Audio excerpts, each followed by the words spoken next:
एक शादीशुदा लड़के ने अपनी माँ से कहा कि माँ, मैं जब भी अपने ससुराल में जाता हूँ ना, तो मेरी सास अपनी बेटी से कहती है कि मेरे दामाद को हमेशा खुश रखना, उसका ख्याल रखना। लेकिन माँ आपने मुझे कभी ये नहीं कहा कि मेरी बहू को हमेशा खुश रखना, उसका ख्याल रखना। उल्टा आपने हमेशा मुझे मेरी बीवी के खिलाफ भड़काया है। ऐसा क्यों माँ? है तो दोनों माँ ही, लेकिन इतना फर्क क्यों? जो पत्नी अपने पति को ये ताना मारती है ना कि तूने आज तक मेरे लिए किया ही क्या है, मैं तुम्हारे बच्चे संभालती हूँ, तुम्हारा घर संभालती हूँ, तुमने आज तक किया ही क्या है।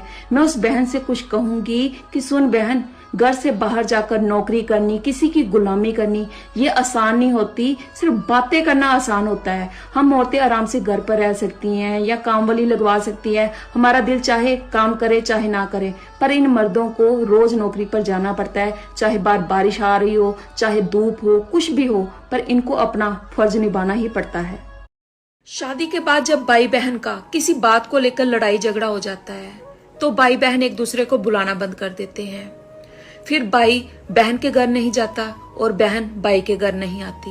यहाँ तक कि बहन राखी बांधने भी नहीं आती और ना भाई उसको फोन करता है। लेकिन जो आपके मजे लेने वाले रिश्तेदार होते हैं ना, आप यकीन मानो वो अंदर से बहुत खुश हो रहे होते हैं। वो कभी नहीं चाहते कि आप भाई बहन आपस में मिलो। इसलिए यही कहूंगी कि भाई बहन में तो लड़ाई झगड़ा होता ही रहता है किसी ना किसी बात को लेकर, लेकिन बोलचाल कभी बंद मत करें, क्योंकि बोलचाल बंद होते ही सुलह के सारे रास्ते भी बंद हो जाते हैं। अगर मेरी बात सही लगे तो शेयर जरूर कीजिएगा।